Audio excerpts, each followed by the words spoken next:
我才是侯府真正的嫡女，这就是信物。拿碗清水来，滴血验亲。是老爷。你们看到了，他就是一个顶替了我身份18年的冒牌货。太好了，太好了！恭迎侯府真凤凰归位，民女这就退位让贤。这金簪、腰牌、婚约全是您的，我立刻给您腾地方。你在这耍什么诡计？真是老天开眼啊！想不到有生之年，我竟然能活着跳出郑国侯府这个火坑，差点以为这辈子都栽在这破宅子里了。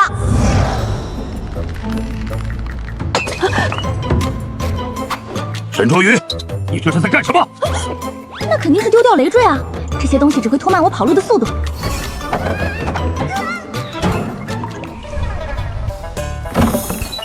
大小姐，寅时已到，该起床学规矩了。昨日的规矩还落下许多没学呢。我叫沈卓瑜，胎穿成了郑国侯府嫡女。从来到这个世界的第一天起，我不仅琴棋书画无一不学，整个侯府就在为我嫁入皇室而做准备。一言一行都受严苛礼法约束，甚至每日吃几口饭、喝几口水、走几步路都有明确规定。苍天明鉴啊！我就想当个咸鱼。三皇子最厌恶体态臃肿、口腹之欲过重的女子。从今日起，你的每一餐只能进1勺米饭。这是我的母亲，郑国侯夫人顾氏。在她眼里，我的死活并不重要，重要的是他们想巴结的三皇子的喜好。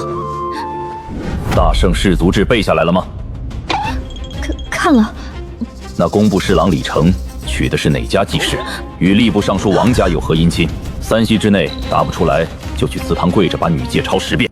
我爹沈明远作为郑国侯，让我念书，却只是为了以后能更好的在世家权贵场之间周旋，以此来维护沈家的人脉关系，而非普通人家要求的知书达理。可我一个吃货，这些人脉关系根本记不住一点啊！沈多余，看见兄长也不知道行礼，看来礼仪还是没学好。再练1个时辰，免得出门让侯府丢脸。这是我哥沈伯卓，还是督察院最年侍御史。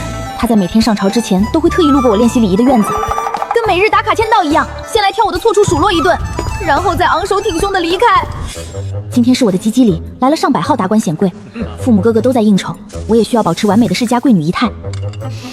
不停敬酒、假笑、行礼，我感觉脖子都快要折断了。好不容易找了个借口躲起来，也只有这种重口味调味料，才能缓解我被这繁琐礼制压迫后的疲惫。我们报错了，你并不是侯府嫡女。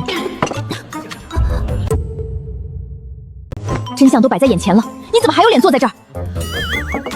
因为这椅子软，坐着舒服啊。可我才是这郑国侯府真正的嫡女，你这个冒牌货，却享受了18年本该属于我的荣华富贵。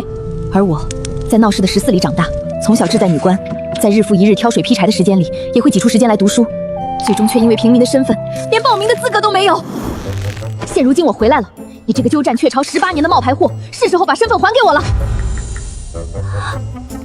怎么，你不会是放不下来这权势富贵吧？哇，大小姐呀，您终于回来了！您根本不知道我这18年终于把的是什么苦日子，我每天做梦都盼着离开侯府啊！放肆！大庭广众之下竟这般失礼，沈卓瑜，你把侯府的体统放哪儿了？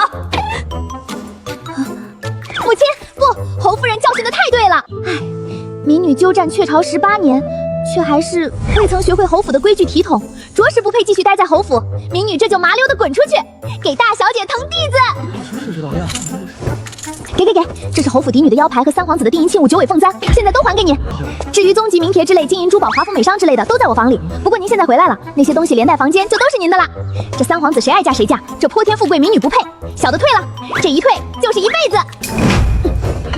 他这是在以退为进呢，还是脑子有问题啊？我终于可以摆脱这寡淡又心酸，一眼就能望到头的日子了。这身份现在可确确实实是你的了，以后你就是侯府唯一的真千金。好心提醒你一句，你想回侯府考女官可能有点难，郑国侯和侯夫人以及那个冷面世子，也就是你老哥，可能认为这是不务正助哦。信口雌黄！沈多余，你什么时候养成的这种做派？没有半分教养，侯府真是白教你了。啊，对，世子骂的对，我呢就是一坨扶不上墙的烂泥，我一会儿就收拾包袱离开，绝对不会脏了侯府的清净地。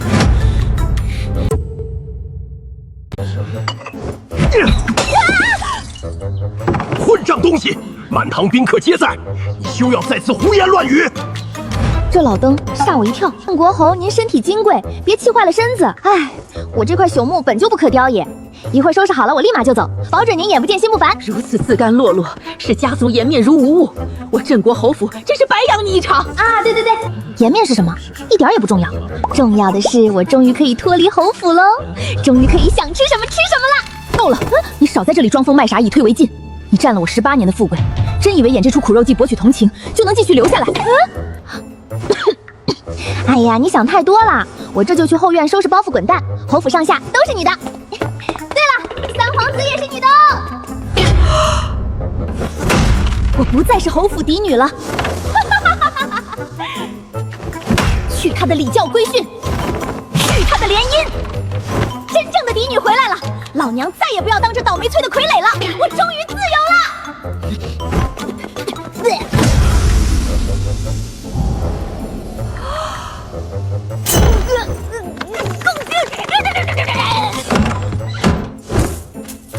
谁懂啊，家人们！吃了18年的水煮拼菜，终于能大口吃肉了。简单收拾一下就回去辞别吧，免得一会儿那些宾客再脑补些狗血桥段。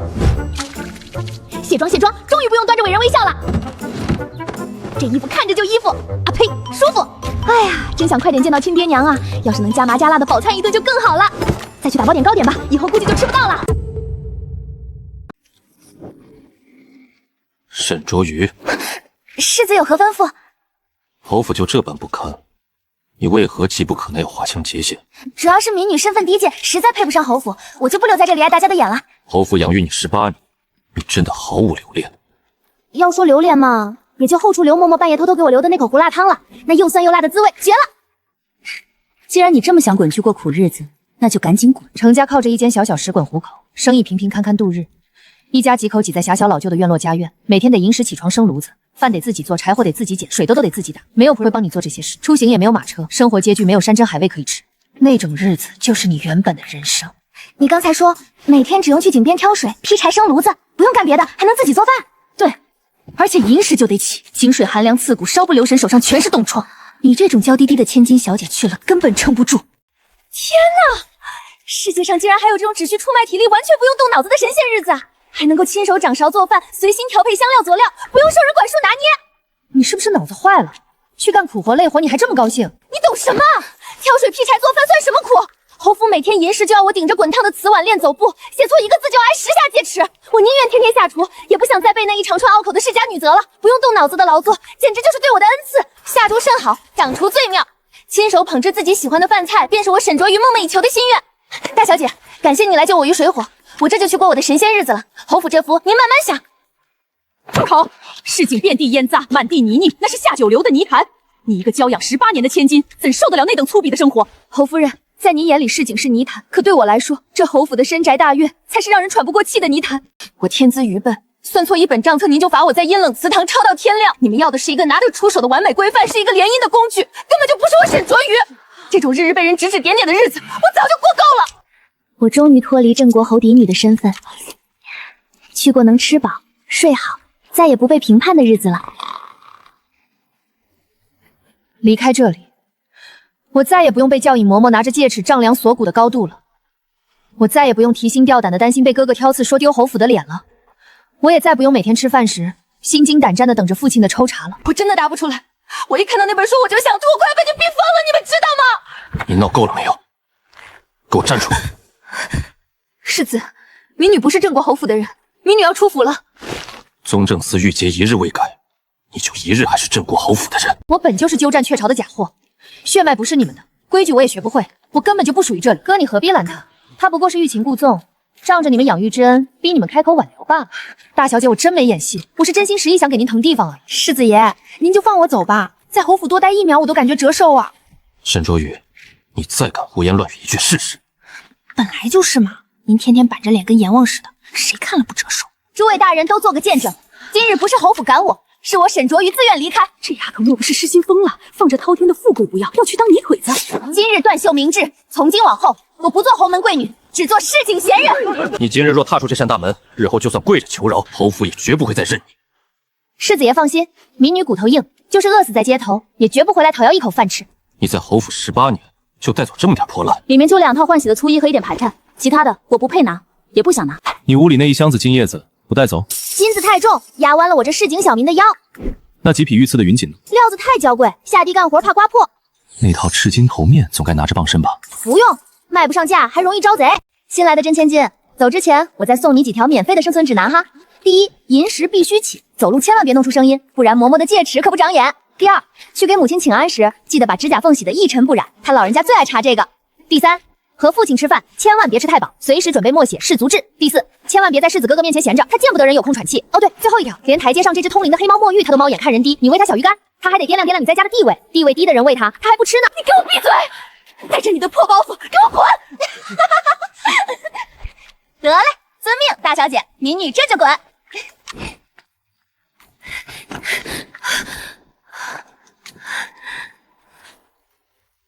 爹娘，我是你就是我那被抱错的亲闺女吧？娘，我终于找到你们了，我回家了。你的心花啊，是娘没用，竟让你在那吃人的侯府里受了18年的委屈啊！娘，我一点都不觉得委屈，能回到你们身边，我才觉得我像个喘着气的活人。就是吉吉宴上规矩太多了，我连口水都没喝饱，现在饿得肚子直抽筋，能讨口饭吃吗？在咱老程家，还能让亲闺女饿着肚子没吃饱？爹这就给你下3大碗羊肉饸饹面，管够。真的吗？那我能多放1勺猪鱼辣子吗？放，想放多少放多少，辣出汗才痛快。那我还要加2大勺猪鱼，再多抓1把生蒜末。没问题，爹等会儿把调料罐子直接搁你面前，你随便加。那个，要是我吃完了，还能再添半碗吗？侯府以前一顿只让我吃1勺。傻丫头，这一锅都是你的，你尽管敞开肚皮吃，哪怕你今天吃下半头秒，爹也供得起你。慢点吃，别噎着。慢点吃就纳闷了，侯门公府那般烈火烹油的富贵地，怎么连顿饱饭都不给孩子吃？娘，你是不知道，在侯府吃饭简直是上刑，多吃1口肉都不允许，稍微吃点有味的，还要被骂满身浊气呢。世家贵女，食不厌精，脍不厌细，你竟敢在深夜偷吃这些下酒油的辛辣之物，成何体统？哥哥，那药膳实在太寡淡了，我就加了一点点蒜泥，就吃1口。满身市井浊气，将来如何做王府的当家主母？侯府的脸面都被你丢尽。去，闻着饭香，把女则抄100遍。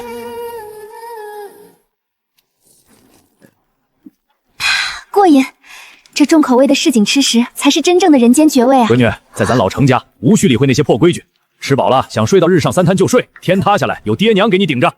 那感情好，我明早就睡到太阳晒屁股，谁来叫门我都不起。去她的完美贵女，去她的高门规矩。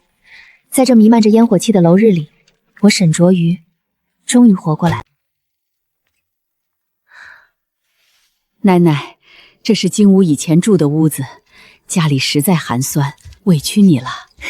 一点都不委屈，娘，这屋里干净又没什么异味，不像侯府1年4季都点着那熏得人头疼的鹅梨帐中香。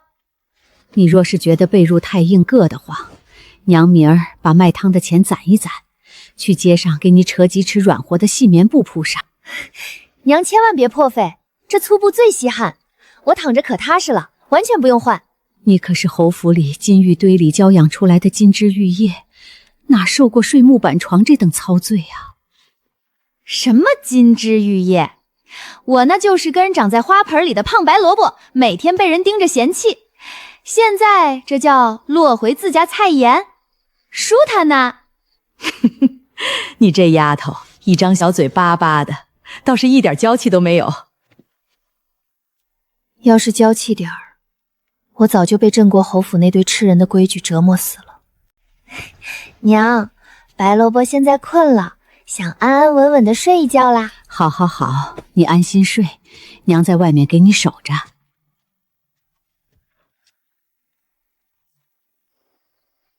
终于不用枕那硬邦邦的青瓷枕了，也不用怕翻身幅度太大挨戒指，想怎么睡就怎么睡，自由，真爽。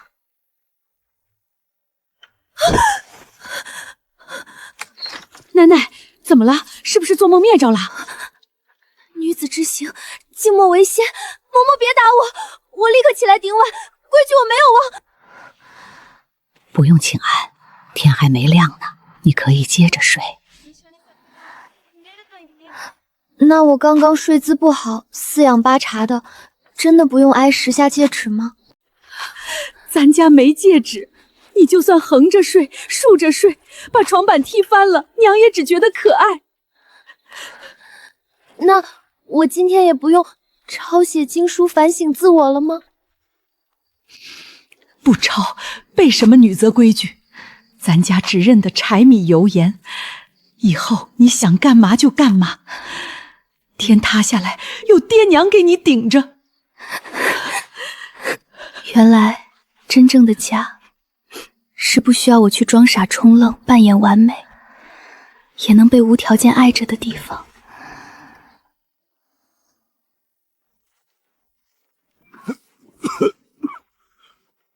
爹，天都还没亮呢，您怎么起这么早倒料啊？心肝儿，是不是爹弄出的动静太大，吵着你睡觉了？爹这就换个小点的棒槌，你再去睡个回笼觉。没有，我早就睡饱了。我是看您太辛苦，想来帮您干点活。哎呦，使不得，使不得！这干辣椒粉呛人的很，万一迷了你娇贵的眼可咋整？快回屋躺着去，这里有爹呢。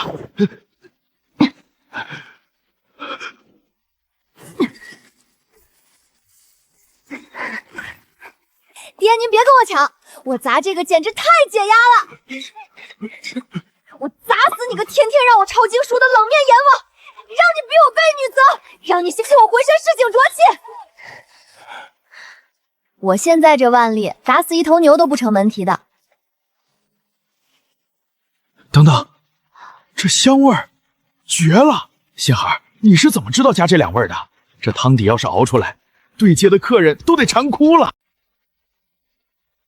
18年了，在侯府，我天生敏锐的嗅觉和调香被哥哥骂作是下贱把戏，这还是第一次有人夸我。爹，既然我这么厉害，那只要您管我每天吃饱饭，以后咱家铺子调酱料的活我全包了，行不行？傻丫头，别说调料，你就是要把咱家铺子拆了当柴烧，爹也每天让你吃得饱饱的。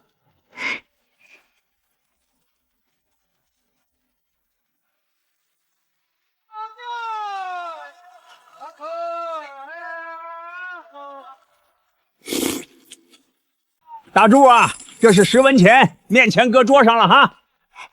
好嘞，大爷，10文钱，我这就给您用麻绳串上入账。奶奶，绳头得捏紧了，平着穿，别着急，慢慢来。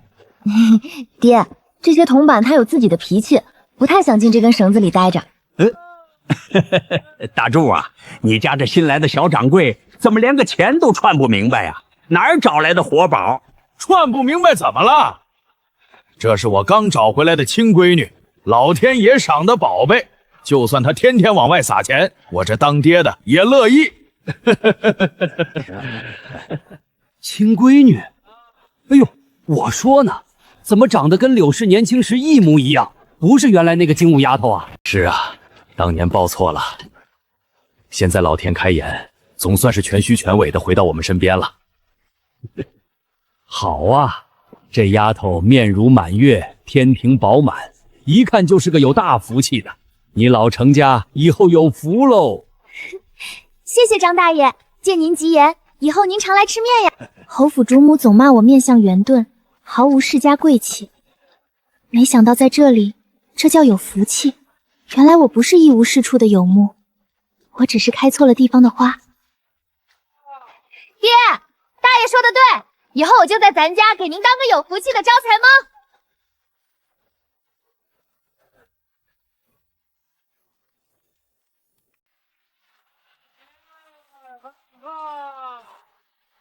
哎呦喂，这是哪来的大官人？瞧瞧这排场，身后还跟着带长刀的护卫呢。奇了怪了，咱们这南城破巷子，平时连个芝麻官都不爱来，他跑这儿来做甚？你看他骑的那匹白马，毛光水滑的，还有那身红彤彤的绸缎官服，啧，真气派呀！穿得这么鲜亮，跑来咱这泥地里趟脏水，也不怕弄脏了官靴，真是想不通这些贵人。这俊凤啊，好看是好看，就是脸冷得跟个活阎王似的，谁家姑娘敢嫁哦？看不见我，看不见我，我已经是一头大蒜了，我已经和这片土地为为一体了。阎王爷，快走！沈卓宇，别装死了。这位大人，您认错人了。草民现已改姓程，单名一个鱼字。您要是找侯府千金，劳驾左转上大街，慢走不送啊。只要宗正司的玉牒一日未改，你就还是镇国侯府的人。大人，您这玉牒不玉牒的，草民听不懂。但您这匹高头大马，确实挡着我家十四做买卖了，麻烦您让让行吗？父亲母亲要见你，跟我回侯府。我父母就在这儿，我不回去。别在这胡闹了，快去收拾包袱，跟我回府。世子爷，我早就说明白了，假货既然退位，就绝没有再走回头路的道理。如此浓辣重料，不经雕琢的市井食食，你竟吞得下去？过往教你的克己复礼呢？怎么吞不下去？我不仅吃这个，我每天还要吃3大碗，再加2勺猪鱼和大蒜，比您家那没味的汤药香多了。侯府18年，请名师授你10经，习你世家仪态，难道就养出你这么个一介不知廉耻的粗逼泼妇？侯府教养我18年，就是为了让我多吃一口肉都要算计斤两，走路快了半步就要在冷池塘里罚跪到天亮吗？我那是活着吗？我就是你们用来联谊的工具。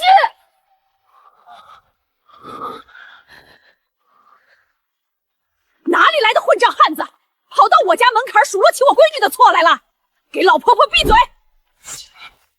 在下镇国侯世子沈国湛，沈卓瑜被我镇国侯府养育18年，我今日来接她回家。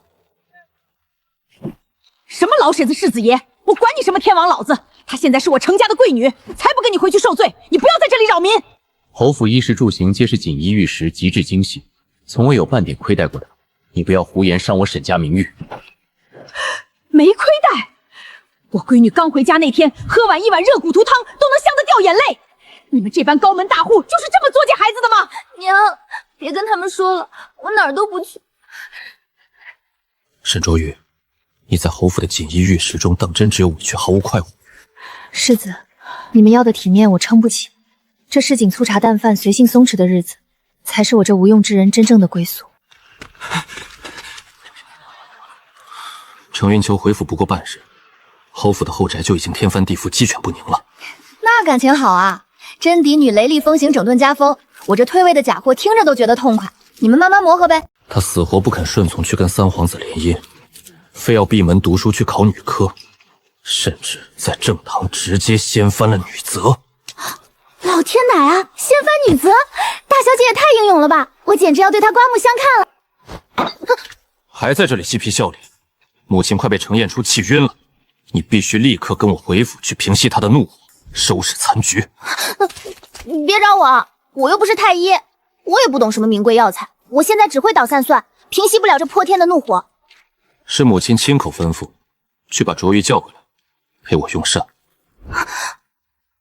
叫我回去用膳，他是真的想我了吗？你想多了，他只是觉得跟满身反骨的程砚秋比起来，你至少知道什么时候该闭嘴。原来只是拿我当顺气的工具和清净佛。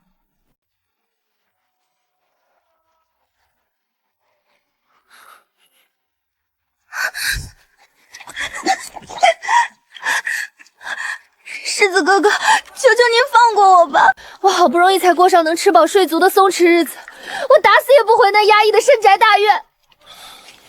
堂堂世家女，钻彻底满身泥污，成何体统？我数3兽，立刻自己滚出来上马车。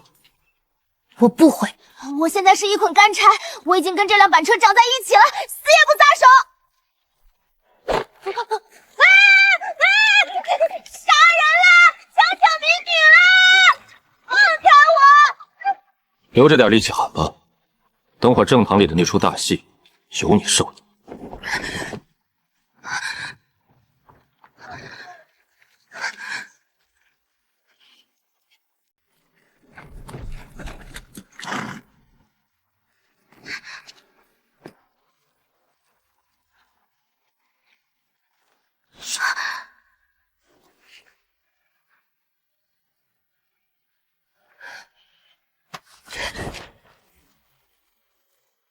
你以为拿了一张破初审文书就能去做女官了？简直是痴心妄想！三皇子一亲在即，这关乎镇国侯府100年的荣辱兴衰与满门荣耀，岂是你能拿来由着市井性子胡闹的？你休想逃避联姻去考女官。侯府嫡女的正道是和皇室结为姻亲，不是当什么女官。我查过大圣律，女子有才学者可应女科，这是朝廷法令。女科？侯府嫡女的正道是联姻，你拿着名帖去考女科，让满京城权贵笑话侯府养了个疯丫头吗？三皇子府上已经来了帖子，你让我拿什么脸面回话？我才是你亲生的女儿，我比他沈条鱼强100倍，凭什么他不上进也能被侯府这么包容？而我明明这么努力上进，你却对我这么苛责。世子哥哥，你行行好，让我走吧，里面正在气头上，我这鹌鹑进去那就是送死。怕什么？你在侯府18年，这种阵仗还见得少吗？沈多余，你缩在柱子后头探头探脑做什么？教导嬷嬷就是这么教你规矩的？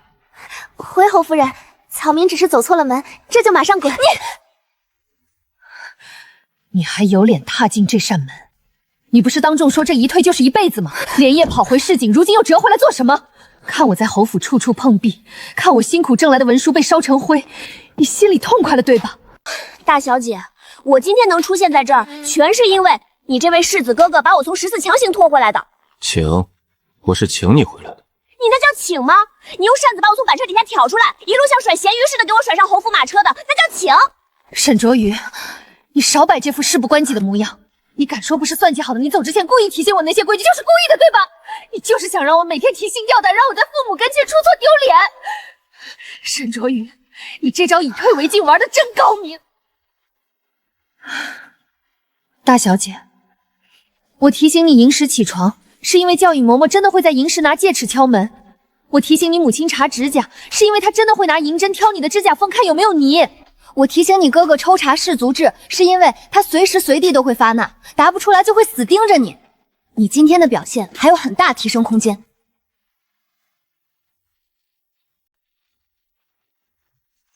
还有，我提醒你墨玉看不起人，是因为这只猫真的势利眼。你看到没有？这猫比人还精，知道我是不是侯府大小姐了，连尾巴尖都不摇一下。你少在我跟前做这副样子！你一直在侯府里享福，什么都不用操心，什么都有人送到手上，吃的穿的哪样不是最好的，装什么可怜？你知道我这些年是怎么过的吗？我寅时就要起来挑水生火，冬天手上全是冻疮。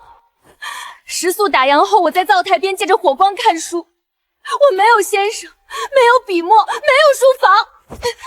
我靠自己读完大圣律写出成文，凭什么你这种草包白占了我18年的人生？程砚秋，你觉得我在侯府这18年真就纯享福吗？不然呢？住着侯府大宅，顶着嫡女名头，你有什么可委屈的？好，那我就给你讲讲，我是怎么享这侯府的福气的。我6岁那年，因为背不出一篇女则，被罚跪祠堂。寒冬腊月里，祠堂地上结了霜，我膝盖跪得青紫也不敢哭。因为母亲说，侯府的嫡女不能轻易掉泪。8岁那年，我花了3个月把氏族志第1卷背下来，跑去找父亲，想让他夸我。他看了我一眼，翻到第2卷说：“这只是入门，你得意什么？”11岁，哥哥带我去世家雅聚，有位老大人问我什么是盐铁之论，我以为问我盐和铁哪个重，回答说盐比铁轻些，全场哄堂大笑。回府后，哥哥罚我抄盐铁论100遍，我抄到手握不住笔。趴在桌上睡着，醒来墨汁染黑了半张脸。第2天，嬷嬷看到我脸上的墨，只说大小姐仪容不整，今日早饭免了。13岁那年，我喜欢上一样东西，不是琴棋书画，不是诗词歌颂，我喜欢偷偷溜去后厨，看刘嬷嬷怎样用一把章鱼、半勺陈皮，把一碗清汤寡水熬出滋味。我找了本旧掌册的空白页，把每一样香料的性味、搭配、用量都写下来。章鱼配花椒是烈辣，紫苏配豆蔻是清新。我写了整整1本，可母亲瞧见，谴责这是市井刨除的建业，丢了侯府的脸面；父亲瞧见，骂我玩物丧志；哥哥则说，我记得这些犹如废纸，上不得台面。那是因为你马上就要参加京城世家女眷的才艺大比，我们怕你分心。可次日清晨第2天，那本册子被当成废纸扔进了火盆里。是我愚笨就该死记硬背，我礼数差就该挨罚，我嘴笨就活该挨训。我偏爱的尽是谏言，我擅长的皆不入流。在你们侯府人眼中，我就是一株错栽进名贵花盆里的杂草，开不出金贵的牡丹，便是我天大的罪过。程砚秋，你方才骂我夺了你的人生，我认下。如果可以选择，我也希望18年前我们从来没有被报错。程砚秋，你本就该回侯府当你的天才嫡女，考你的女官，走你的青云路，而我就在那个闹市街头的食肆里，寅时起来生炉子，挑水揉面，然后在灶台边喝上一碗洒满茱萸的热羊汤。你觉得我偷走了你的富贵，妨碍了你的锦绣前程，可是我也被塞进了不合适的绣鞋里，硬生生被萧族缚逐了18年。我半分都不眼红你的东西，什么珠钗环佩，我通通不要。那位眼底容不得沙子的母亲还给你，那位动辄拷问学问的严父还给你，那个天天冷眼训人的兄长，我也全都还给你。可你能不能别一边让我的生活打雷下雨，一边又嫌我多余躲得不体面？卓云，你冷静些，母亲的身子。世子留步！我今天被强拉回来，只是想把18年的郁闷气吐个干净。我不是来跟任何人争宠的，更不愿做侯府粉饰太平的物件。从今天开始，我回我的成绩实赛，侯府上下都别再来找我了，不管是谁，都不要再来打扰我。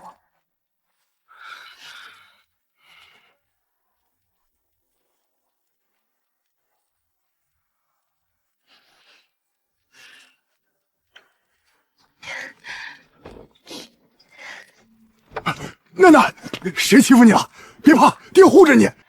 没谁敢欺负我，反而是我把他们全数落了一顿。痛快！我家楠楠真厉害，管他什么侯府，咱不看他们的脸色。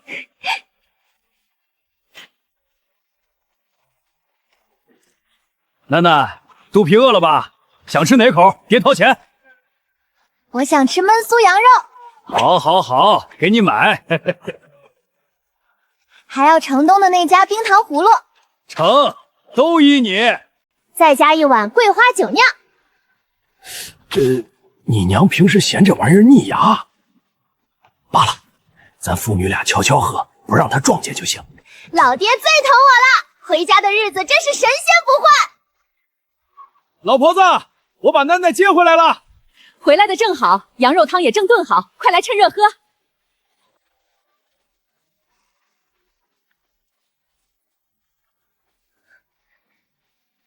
爹娘，你们怎么知道我馋这一口？你爹今儿天没亮就出了门，走前还一个劲儿的嘟囔，闺女在外头吃了苦，到底弄点什么稀罕吃食才能补回来？快加块肉，这炙羊排老爹足足在人家铺子前等了小半个时辰呢。真香，对味儿不？这手艺，京城里那些酒楼大厨加起来都比不上。慢点吃，来夹几筷子爽口的菜叶解解。爹，说好的桂花酒酿呢？哎呦，我的老天爷，落在那驴车后板上了。这黑灯瞎火的，还喝什么酒酿？小心牙疼。我这就去外面取回来。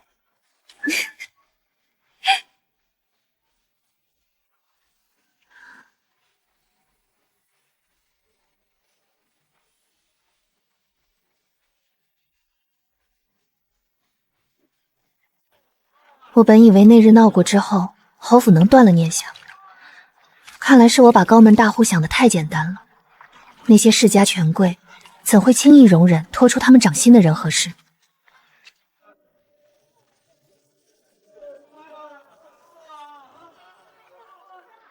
侯夫人稀客呀，可是要来碗羊肚汤暖暖身子？这茱萸粉可要多撒些。我此番来不是为了用膳。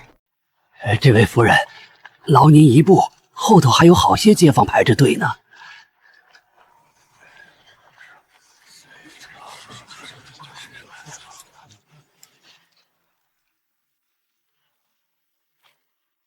卓瑜，借一步说话。羊汤要清汤还是浓汤？我的话你听不见吗？我来找你有正事。夫人，咱们这小本营生，空占着位置不点吃食可说不过去。小店规矩，起步也得买个3文钱的吃食。那便来碗清汤的羊汤。夫人是在这儿喝，还是用食指装回去？你非要这般气我，沈卓瑜。玉蝶尚未除名，您要这般唤我也无妨。但羊汤要趁热喝，凉了就膻了。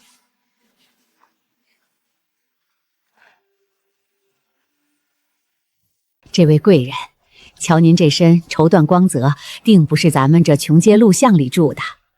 您是头一遭光顾城记吧？却是初次来。贵人，您该点红汤才是。那白花花的汤底没滋没味儿，到了城舍不加满茱萸辣子可亏大了。老身斗胆说一句，这手艺保管比京城大酒楼里的还要带劲儿。多谢。卓瑜，从前在府里是我忽略了你的委屈，我与侯爷商议过了，既然你执意留在这儿，我们不强求，但府里你的闺房永远留着。你到底是我们看着长大的，给我留下院子。那程砚秋呢？他初回侯门，难免水土不服，需要侯府帮助他适应适应。这孩子心气儿高，行事难免有些操之过急了。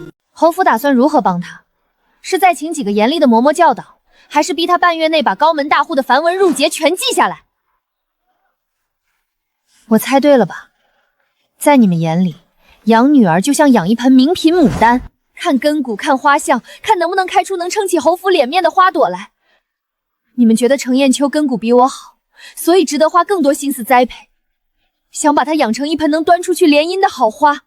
卓瑜，我们从未……可人不是花，母亲，人是有自己的思想的。程砚秋她现在不需要修剪，她需要有人告诉她，你就算不开花，也有人给你浇水。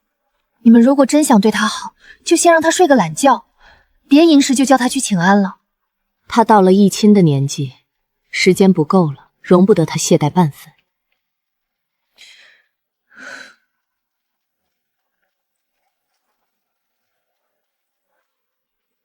母亲，你怎会跑来这里？女儿有话对您说。我昨晚把您给的世家谱赋看完了，关于和三皇子的联姻，我重新写了一份利弊分析。我知道上次是我太急躁，但这次我认真做了功课。砚秋，现在不是查你学问的时候。那您是特地来沈卓瑜的？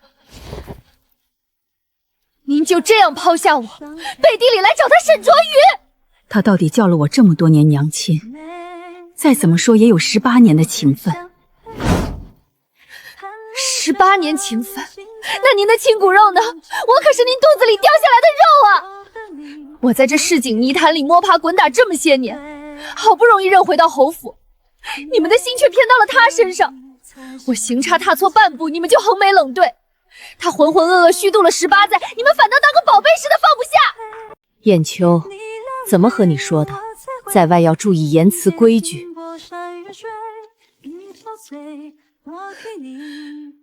我已经努力规规矩矩的活了18年，还不够吗？我从小就告诉自己，要出人头地，要比所有人都强。我寅时起床背书，在灶台边借着火光抄大胜律。我以为只要我够出挑，亲生父母见到我那天一定会为我骄傲。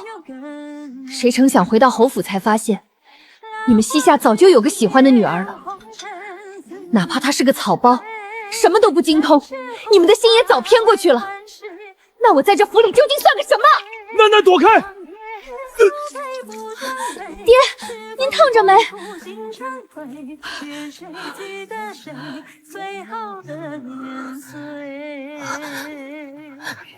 我不是冲着他去的，我不是想泼他。照你的意思，冲着我泼热汤便理所应当了。是你夺走了。住口！程砚秋，你怨我夺了你的好日子，我无话可说。可爹娘含辛茹苦养育你整整18载，这恩情不是假的。你方才烫伤的是那个天不亮就起下为你和面，寒冬腊就把仅有的汤铺子留给你，自己双手生疮都舍不得花钱寻医的亲爹。你要撒泼只管冲着侯府来，不要牵连他们，他们没有亏欠过你半分。燕秋，你怎么成了这般模样？燕秋，还不住手！立刻向程掌柜赔礼！凭什么？我何错之有？要怪就怪你们，怪当初将我们报错的人，怪他沈卓瑜，是这世道负了我。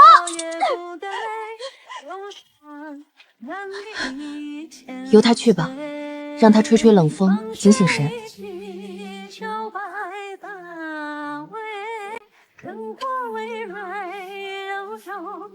你心里就不怨他？怨自然是怨的，可我更忧心他这样硬撑着，迟早要折在里头。那囚笼里的日子我体验过，行差踏错半步便是不规矩，言语稍有不慎便是失体统，稍有差池，这骨头就得被人寸寸捏碎。我当年索性烂泥扶不上墙，他现在做的去晒要拿鸡蛋去硬碰石头。这是金疮药，治疗烫伤很好用。不敢劳烦世子，草民自行抓药便是。对不住，侯府燕秋弄丢了。侯府不见人，女科书院也去问过了，都没有下落。怎么会这样？行囊细软都还在房中，父亲已加派人手去京城各处搜寻了。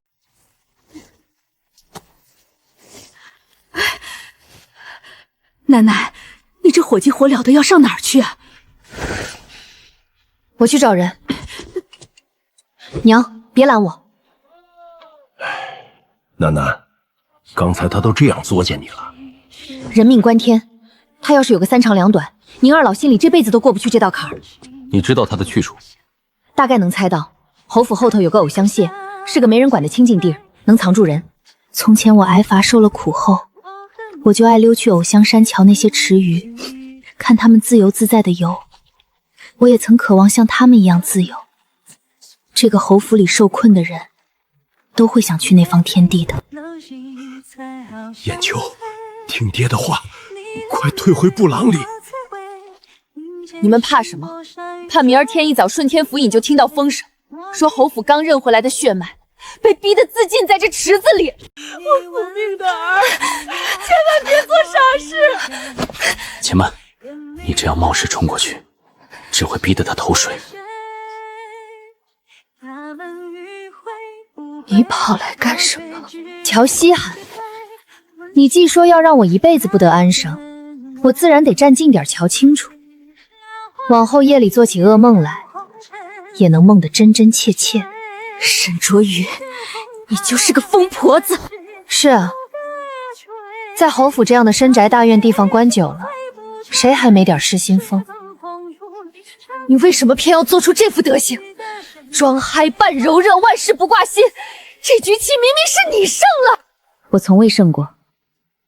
如果这阴差阳错的18年是个棋局，那你我二人打从落子那一刻便已经输得一败涂地了。你一门心想着侯府嫡女的尊贵身份，盼着爹娘夸你一句争气，而我只图程家14的安稳，盼着没人拿着戒伴逼我背书。到头来，咱们谁也没落着好。你回了府，他们把你当做联姻的工具来打磨；我回了铺子，你又当我是来抢走了爹娘疼爱的小偷。程砚秋，你静下心想想，咱们俩拼了命要攥在手里的，压根儿就不是咱们该得的东西。可我吃了18年的苦，我输不起。我若是不争个高低，这世上还有谁能多看我一眼？怎会无人理你？程家的爹娘一直惦记着你。他们惦记是那个任劳任怨的程砚秋，才不是我现在这副怨天尤人、拿滚烫伤人的个泼妇模样。那你便回去，好好给二老磕头认错。认错还能挽回吗？管用。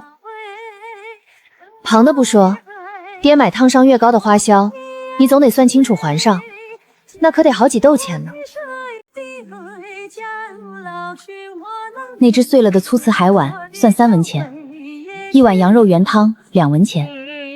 爹那半项的烫伤，抓药少说得花上几贯钱。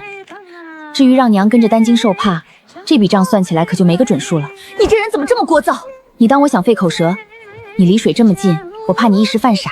我又嘴笨不会劝人，只能多念叨几句。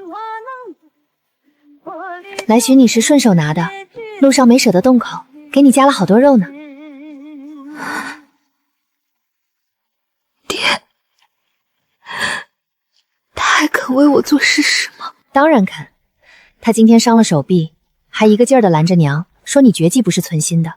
娘虽气急骂了你，左素却连夜把你那屋的被褥换了新，枕头也拿出去翻晒过，说你要是回去了，也有个歇息的地方。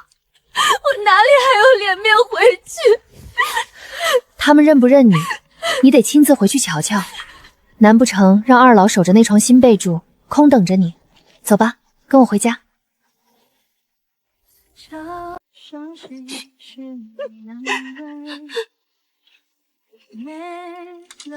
快吃，还热乎着。爹煮的羊汤还是这么香，知道夸香，看来还没真傻到头。沈德宇，快点走，去晚了赶不上家里的热饭了。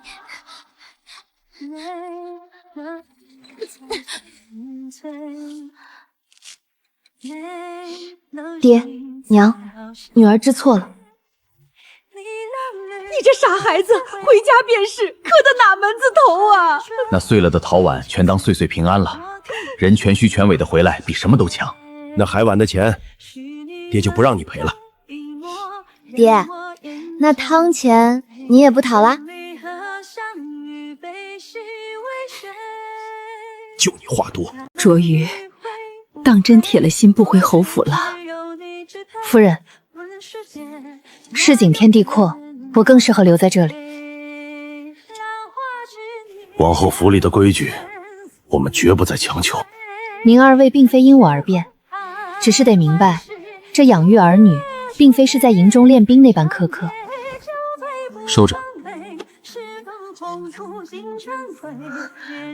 你没将其扔进火盆？压在箱底罢了。为什么要留着？笔法粗劣了些，但瞧着便知是你的手笔。世子爷开尊口夸一句人，就这么艰难吗？卓宇，对不住。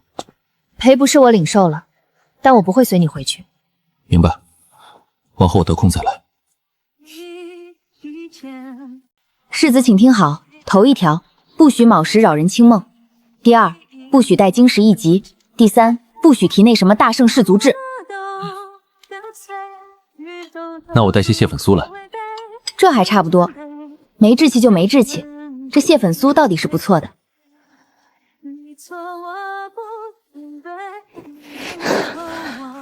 程砚秋回到程家住了下来，但我们俩暗中谁看谁都不顺眼，我们之间还需要时间磨合。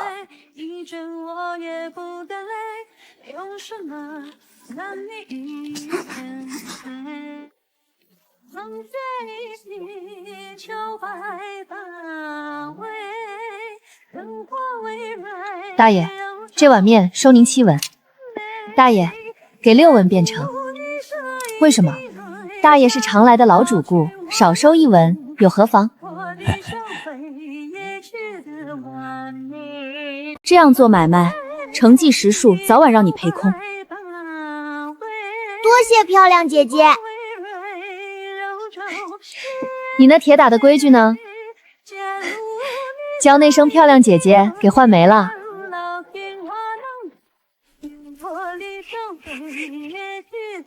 谢谢仙女姐姐。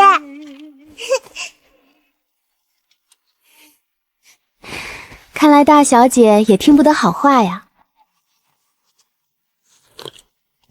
夫人，这汤头可还吃得惯？这辛辣的滋味倒也别致，这叫死要面子活受罪。这蒸笼的孔洞排布与热气走势也真是精巧。啥热气走势？爹，吃个包子就别当做学问研究了。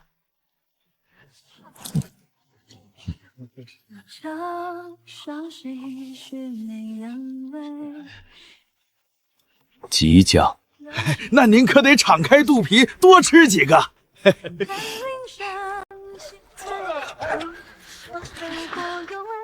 这就是京城近日传得沸扬扬的承继14，看着也不过是个市井大排档嘛。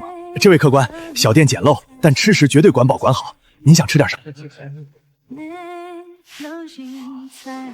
本小子听说你们这里的掌厨是个奇女子，今日我来不点凡品，我要一道菜，要辣的人灵魂出窍，却不见一粒辣椒，连一丁点红油渣子都不能有。做不出来，便砸了你这14的招牌。这不见辣椒还要辣的灵魂出窍，这不是强人所难吗？这位黄公子，砸招牌的狠话别说得太早，不就是辣不见辣吗？草民接了。但咱丑话说在前头，要是辣哭了，您可不许赖账。有点胆色，本公子若是掉一滴眼泪，这锭金子就是你的。好嘞，客官您就起好吧。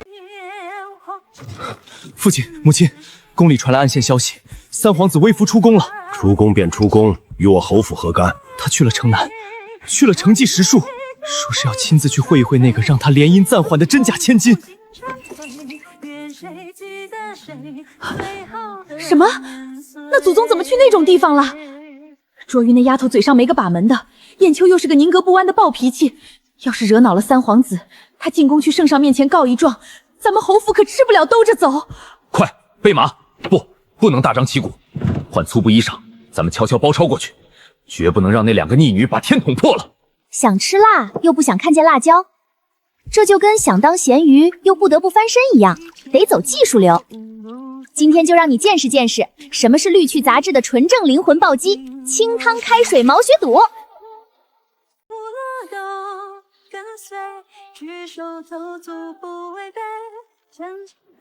博主，你个子高，快探头看看里面到底什么情况了。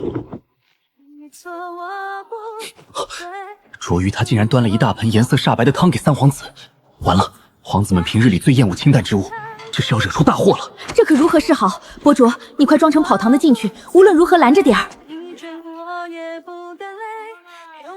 客官，您的灵魂出窍，请慢用。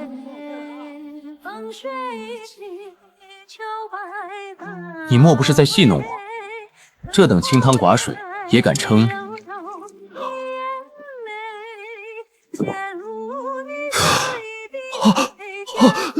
水，给本公子冰水。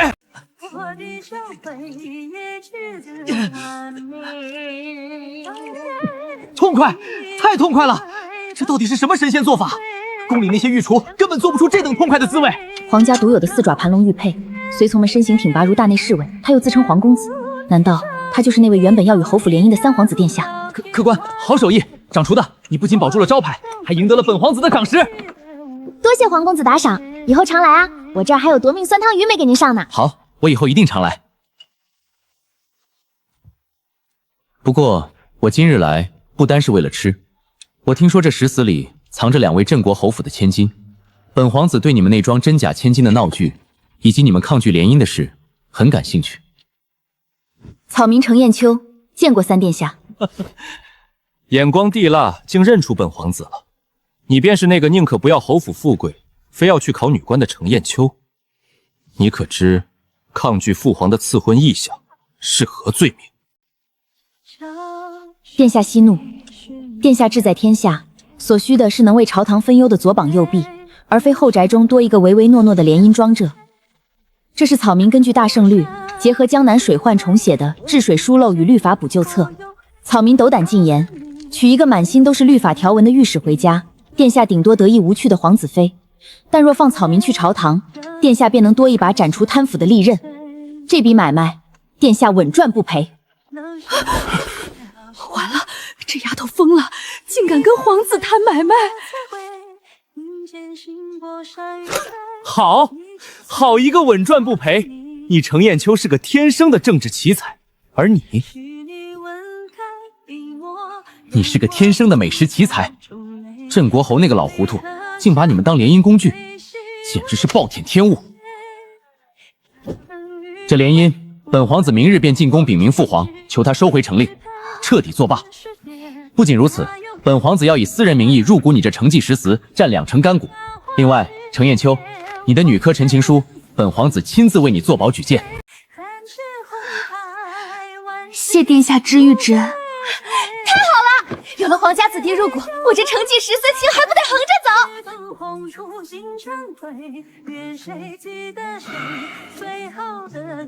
这成绩石树自从挂上了三皇子特供的牌子，把咱们聚仙楼的客源都抢光了，马上就是京城美食大赏了。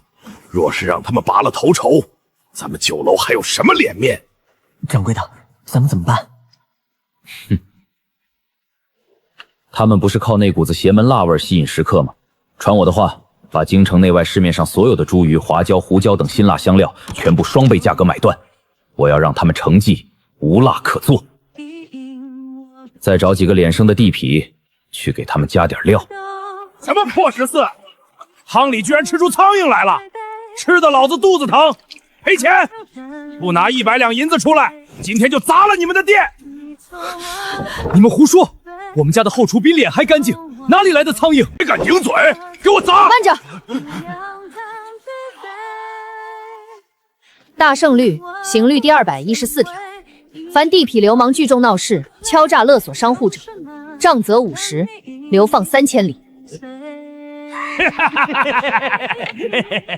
哪儿来的黄毛丫头，在这给老子背书呢？你们口称吃出苍蝇腹痛，却中气十足，索要100两，已构成数额巨大的勒索罪。按照大圣律，不仅要打断你们的狗腿，你们背后的指使者同样要面临教唆生事的同罪连诉。我已经让后巷的伙计去报关顺天府了，你们若现在滚，算是未遂；若敢砸一下，我程砚秋保证让你们把牢底坐砖。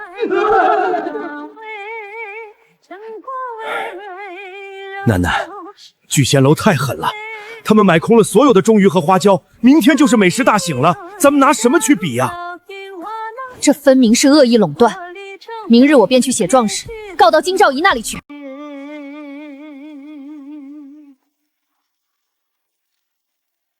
谁说要让人觉得辣，就非得用茱萸和花椒了？辣味可是有很多种形态的。这是我2个月前用市集上最不值钱的烂尾红椒加了蒜末烈酒发酵的糟辣椒，还有这个用芥狗子磨出来的冲鼻芥末。明天我要让聚仙楼那帮土包子知道，什么叫直冲天灵盖的生化武器。诸位，吃了成绩的芥末鸭掌，老夫免替你们降放，保证辞藻华丽，字字泣血。去查查聚仙楼近3年的盐铁税账目，敢欺负我妹妹，让她今晚就关门大吉。各位夫人，来尝尝我家卓鱼研制的新菜。这芥末虽冲，却能通气醒脑。世家风范，从敢于尝试新鲜入开始。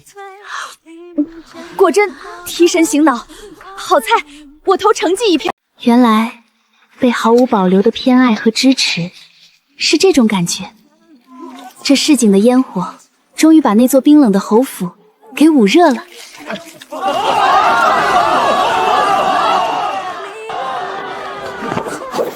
齐掌柜，你想去哪？顺天府的牢房已经给你腾好位置，恶意抬高市价、雇凶滋事、偷漏盐铁税，这3条罪状够你抄家流放。世子饶命！世子饶命啊！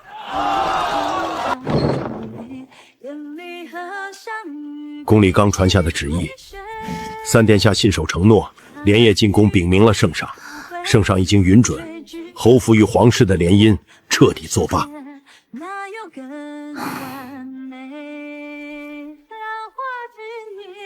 燕秋，这是3殿下亲自呈交礼部的保举信，替代了被烧毁的出审保洁的文书。明日的女科，你可以堂堂正正的跨进考场了。多谢侯爷费心送来。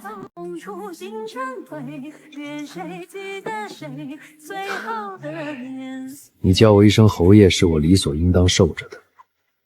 这18年，是我这个做父亲的糊涂。我自诩名门之后，满眼皆是家族荣辱、世家体痛，却把你们2个活生生的女儿当成了可以随意修剪、用来联姻的盆质物件。卓瑜，你天生味觉敏锐，能做出让满京城惊叹的吃食，这并非什么建业，是你真真切切的本事。是爹眼瞎，硬逼着你去当那开不出花的牡丹，错怪了你18年。燕秋，你在市井吃尽苦头，却能靠自己读透大圣律，比我这个当朝侯爷更有骨气。那日正堂火盆里烧掉的不是你的文书，是爹不可救药的喷剑与渔网。爹老了，也错得离谱。今日爹正式向你们姐妹2人赔罪。从今往后，你们不必再守什么侯府的规矩，你们想考女官，想做厨神，天塌下来，爹给你们兜底。爹，考班我收下了，明日我定给您考个榜首回来。光嘴上兜底可不行啊！明天放榜要是中了，这侯府的流水席和火锅钱得由您这位大侯爷来出。出，别说一顿火锅，摆上3天3夜，爹也出。来，刚出炉的定胜糕，吃了我的糕，明日考场上保准文思泉涌，大杀四方。这秋日清晨寒气重，考院里又没个炭盆，这是我让绣娘缝的护膝，你戴上。母亲，侯府的绣娘要是这手艺，早被乱棍打出了。这明明是您自己扎破了3个手指头缝的吧？就你话多。谢谢娘。捷报！贺程家千金程砚秋高中女科榜首，钦点为女科状元。中了，我妹是状元了！爹，今天全场的羊肉汤我买单。砚秋此番大长我侯府脸面，这必须大办宴席。来人，去请宫廷乐师奏韶乐，摆120道全席，让满京城权贵都来看看我沈家的规矩和气派。父亲，我不想办这种宴席，大家正襟危坐，连笑都不能露齿，太累了。侯爷，既然是为了开心，干嘛要办那种让人折寿的憋屈宴席？不如交给我来办。你想在侯府办什么？打破阶级，无视规矩。咱们就在这庄严肃穆的侯府庭院里办一场露天流水席，吃9宫刮麻辣火锅。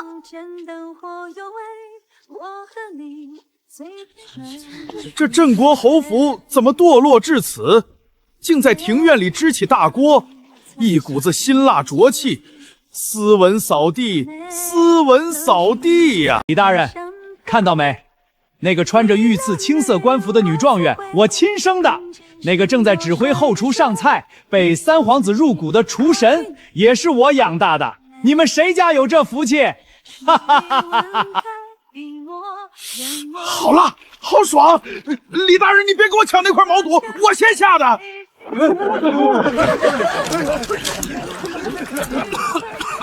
这块羊肉，本官要了。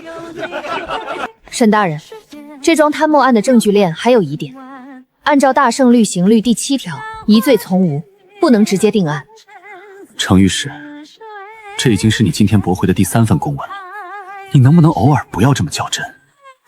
沈大人教导过，公事公办，不可有半分懈怠。